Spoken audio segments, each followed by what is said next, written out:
Hello class 6, this is Ruchi and welcome back to this channel.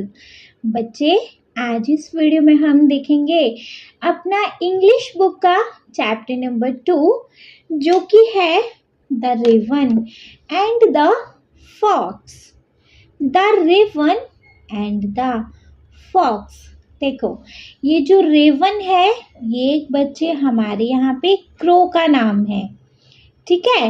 Raven एक कोए का नाम है एंड द फॉक्स, और फॉक्स आपको पता ही है, फॉक्स मतलब लोमड़ी, ठीक है। तो रेवन एंड द फॉक्स मतलब यहाँ पे कोए और क्या बच्चे देखो, एक कोए और एक लोमड़ी के ऊपर यहाँ एक बहुत छोटी सी पोयम दी गई है, जो पोयम आपको एक लर्निंग लेसन जरूर देकर जाएगी, ठीक है जी। ये वीडियो हमारा इस चैप्टर का एक्सप्लेनेशन वीडियो रहेगा। यहाँ पर हम इस चैप्टर की एक्सप्लेनेशन को देखेंगे, मतलब हम यहाँ देखेंगे कि इस पोयम में ऐसा है क्या, ठीक है। चलिए तो चैप्टर को स्टार्ट कर लिया जाए, लेकिन एज यूजुअल चैप्टर को स्टार्ट करने से पहले बच्चे एक बार देख लिया जाए इस चैप्टर की एक्टिविटीज़ को, है ना। चैप्टर को स्टार्ट करने से पहले यहाँ हमारे पास ना कुछ एक्टिविटीज़ हैं, तो सबसे पहले अपन उनको देखेंगे, ठीक है। जैसे फर्स्ट है we know that frog croak. Did you know that raven also क्रॉक।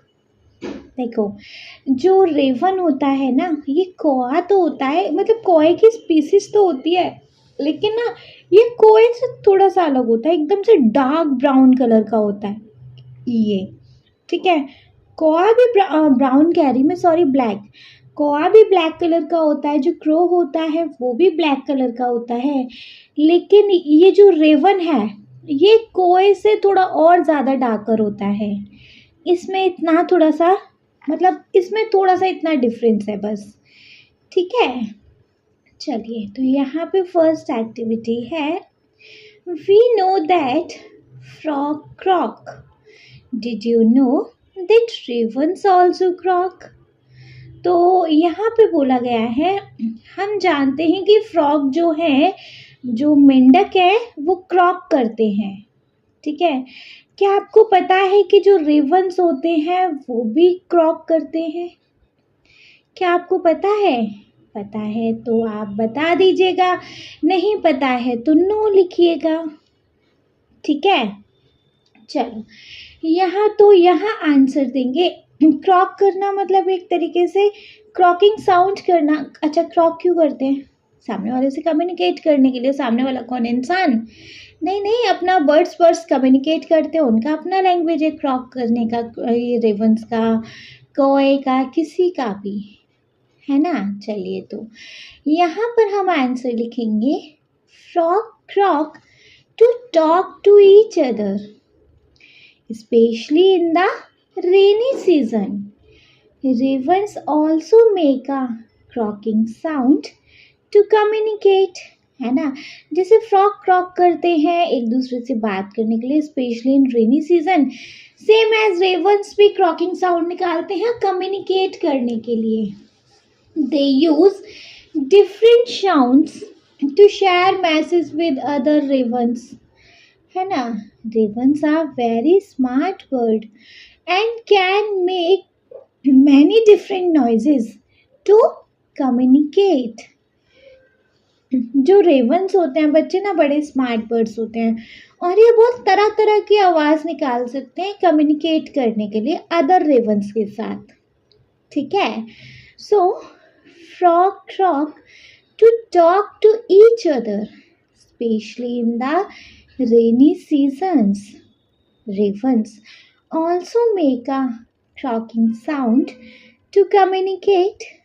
They use different sounds to share messages with other ravens. Ravens are very smart birds and can make many different noises to communicate. ठीक है, clear है बढ़िया से। चलिए बढ़िया से clear है बच्चे, तो सेकंड क्वेश्चन देखेंगे। Second question we have Which animal is shown to be cunning in stories? Which animal is shown to be cunning in stories? Circle the correct answer. देखो, आपने बहुत सारी स्टोरी सुनी है एनिमल्स की, है ना? तो आपको क्या पता चलता है उन स्टोरीज से कि कनिंग मतलब चालाक, चतुर चालाक, है ना? तो चतुर चालाक वाला एनिमल कौन सा हो सकता है? हियर वी हैव ऑप्शंस, है ना? टाइगर, क्या एक टाइगर एक कनिंग एनिमल है? फॉक्स या बियर? बच्चे, हमने जितनी भी स्टोरी सुनी है अभी तक सुनते आए कि लोमड़ी चालाक होती है ना? तो यहाँ B1 करेक्ट हो जाएगा. The animal that is shown to be cunning in stories is B, fox. ठीक है, क्लियर है? बढ़िया से क्लियर है नहीं? चलिए जी, अगर बढ़िया से क्लियर है then we should move on to our next question ना. नेक्स्ट क्वेश्चन तो है ही नहीं, मतलब चलिए तो फिर बच्चे मूव करेंगे हम अपने इस पोयम के ऊपर. ठीक है, चलिए सबसे पहले ना हम इस पोयम को वंस कंप्लीट रीड करेंगे. आफ्टर देन एक एक लाइंस का मतलब डिस्क्राइब करते हुए इस पोयम को आगे एक्सप्लेन करेंगे. ठीक है, जैसे देखो, poem we have mister Raven was perched upon a limb, and Reynard the fox looked up at him.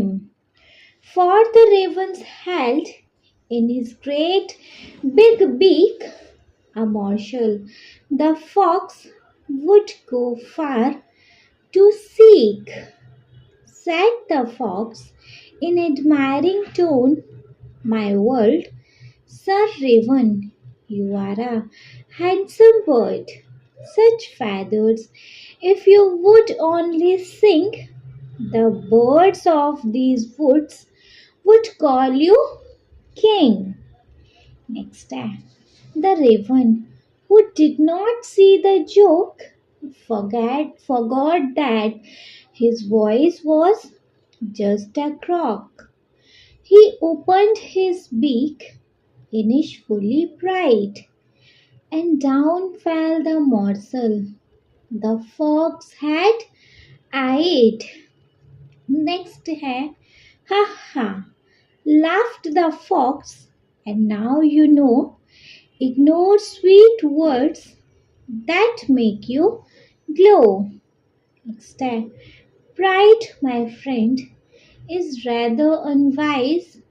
I am sure this teaching is quite a surprise. ठीक है, तो इस पोयम को हमारे इस पोयम के जो पोइट हैं वो है जैन दे ला फोंटेन, है ना? जेन दे ला फोंटेन, इन्होंने बच्चे इस पोयम को लिखा है. ठीक है, क्लियर है? चलिए आ जाते हैं अपनी पोयम पे. देखो, पोयम में क्या है? मिस्टर रेवन, रेवन ये जो ब्लैक कलर का बर्ड है ये, है ना? तो mister Raven was perched upon a limb and Reynard the fox looked up at him. एक साथ दिखेंगे. देखो, यहाँ पर्च्ड का मतलब होता है बैठना. अच्छा, नॉर्मल बैठने को हम लोग पर्च नहीं बोलते, मतलब किसी ऊंचाई पे बैठना, है ना? तो किसी ऊंचाई पे बैठने को हम बोलते हैं पर्च्ड. ठीक है, लिम्ब का मतलब होता है बच्चे ब्रांच, एक पेड़ की ब्रांच, शाखा.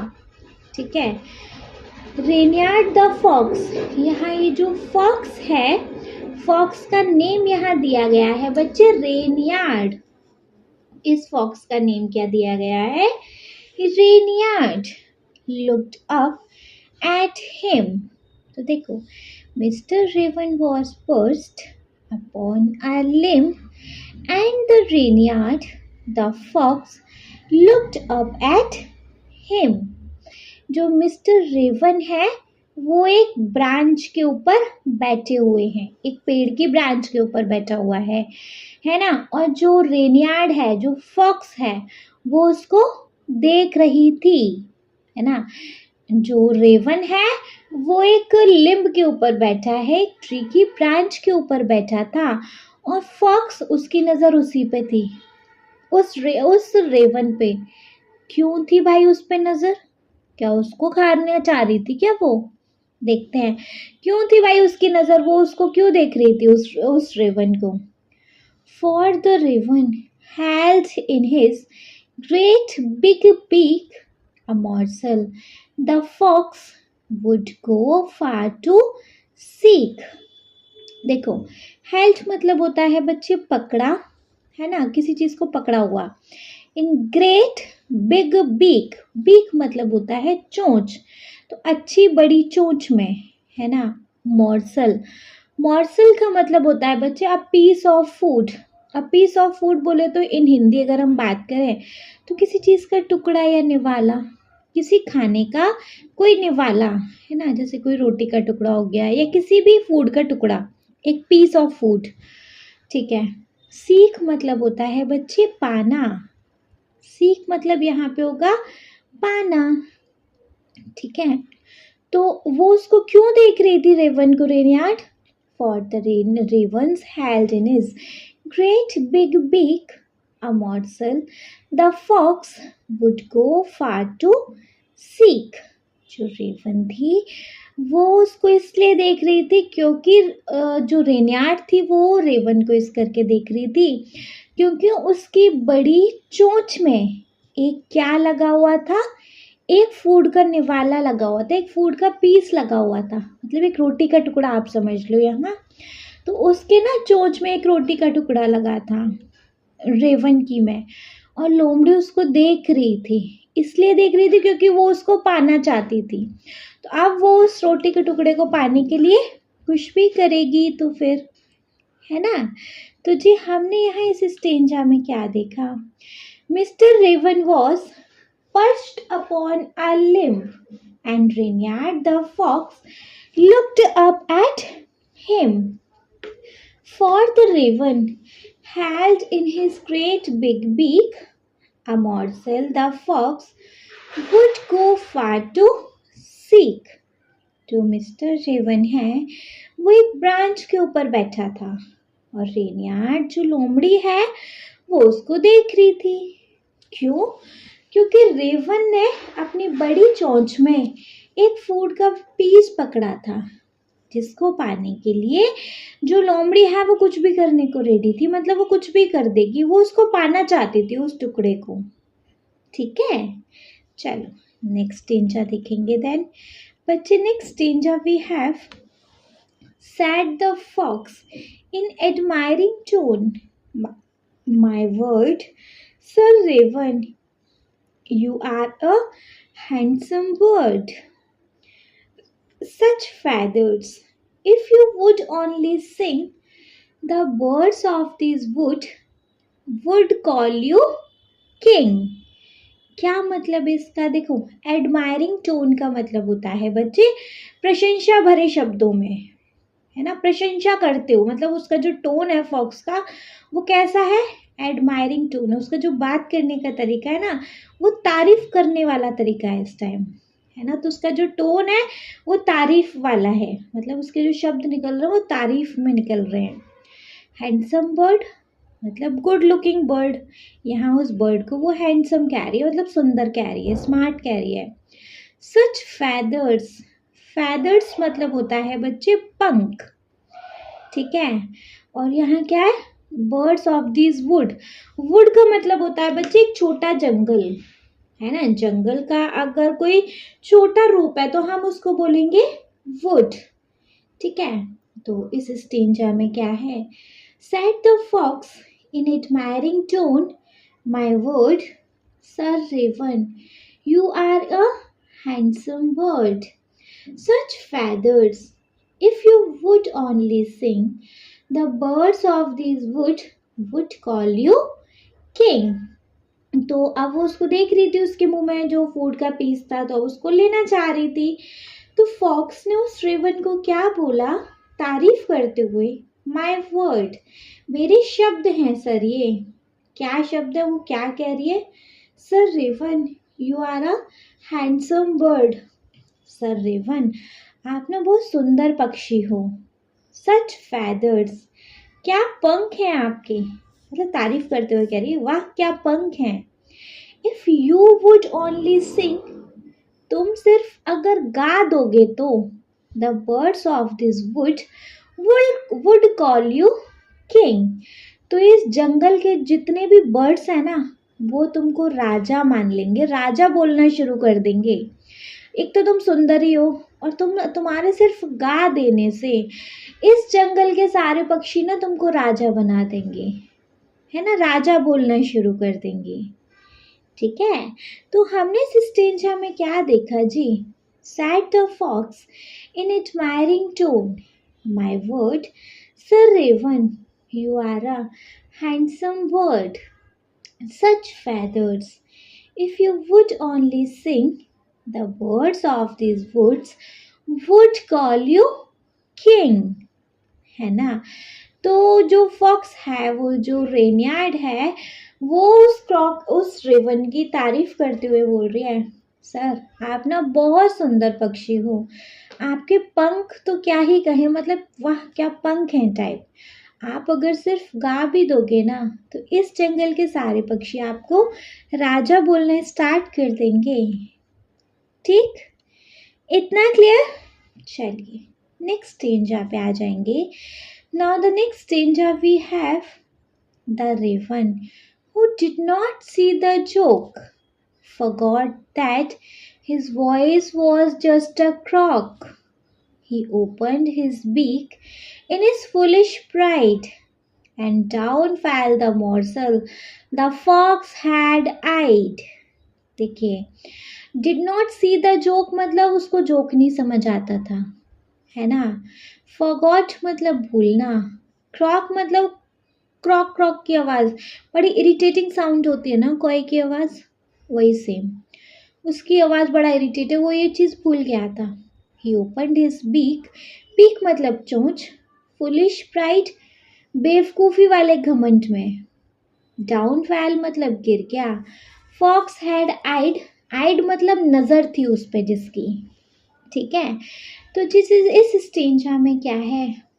The raven who did not see the joke forgot that his voice was just a croak.